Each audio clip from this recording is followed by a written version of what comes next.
আর এখন আবার নির্বাচনের নামে একটা প্রহসন খেলা। সরকারি কর্মকর্তা কর্মচারী প্রত্যেকটা প্রতিষ্ঠানকে বলছে হ্যাঁ ভোটের জন্য প্রচার করতে। তাহলে আর ভোটের দরকারটা কি? ইউনূস হ্যাঁ হ্যাঁ করুক আর সবাই সাথে সাথে হ্যাঁ হ্যাঁ করুক, হয়ে গেল। আর তো কিছু লাগে না। সরকারি অফিসার থেকে শুরু করে বিভিন্ন সংস্থা, সংবিধিবদ্ধ সংস্থা, স্বায়ত্তশাসিত সংস্থা সবাইকে কাজে লাগাচ্ছে যে আপনারা সবাই হ্যাঁ ভোট দেন।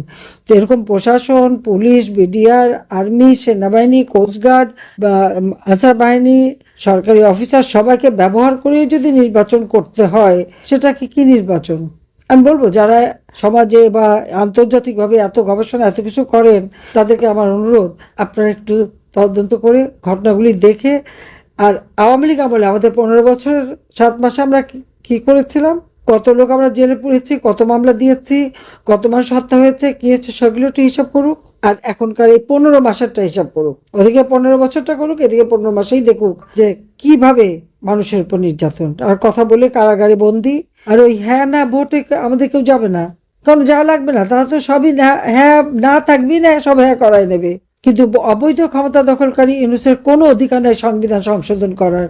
নির্বাচন হয়েছে 2024 সালে, আবার নির্বাচন হওয়ার কথা 2029 সালে। সে অবৈধভাবে ক্ষমতা দখল করে সংবিধান লঙ্ঘন করে সে নির্বাচন দিয়েছে। নির্বাচন দেবার কি অধিকার আছে তার? আর নির্বাচন যদি দেয়ও, তা আওয়ামী লীগ কেন ইলেকশন করতে পারবে না?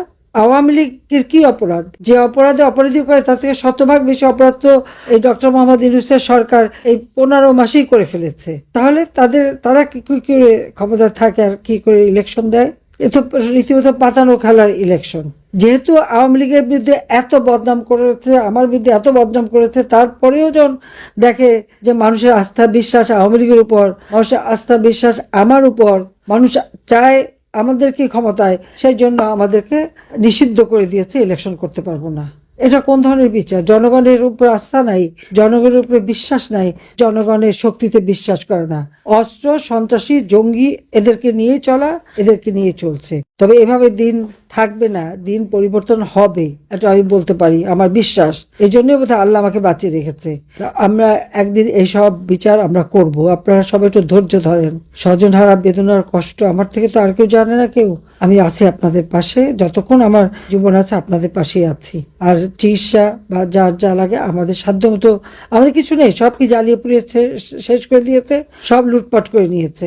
তারপর এমনকি আমার ব্যাংকের লকার ভেঙে আমার দাদি, নানি, আমার মা, আমাদের যা যা ছিল সমস্ত অনেক কিছু রাখা ছিল, তাও ইউনূস মিয়া লুটপাট করে নিয়ে গেছে। ঠিক আছে, ওগুলি আমরা তারে দান খয়রাত করে দিলাম। কিন্তু আমার দেশের মানুষের জন্য অবশ্যই এদের যত রকম সম্পত্তি যা আছে একদিন সে উদ্ধার করতে হবে। ওর সে দেশে বিদেশে সব এনে এদেশের গরিব মানুষকে বিলাবো একদিন, এবং যারা যা হারিয়েছে তাদেরকে দেবো। আর আমাদের যা আছে আমরা সেটুকু করব। আমাদের প্রবাসীরা অনেক সাহায্য করে যাচ্ছে, চিকিৎসা থেকে শুরু করে যা যা লাগে আমি যতদূর সম্ভব করে যাচ্ছি। আমি আসছি আপনাদের পাশে, এটুকু বলতে পারি। সবাই ভালো থাকেন, সুস্থ থাকেন। জয় বাংলা, জয় বঙ্গবন্ধু, বাংলাদেশ চিরজীবী হোক।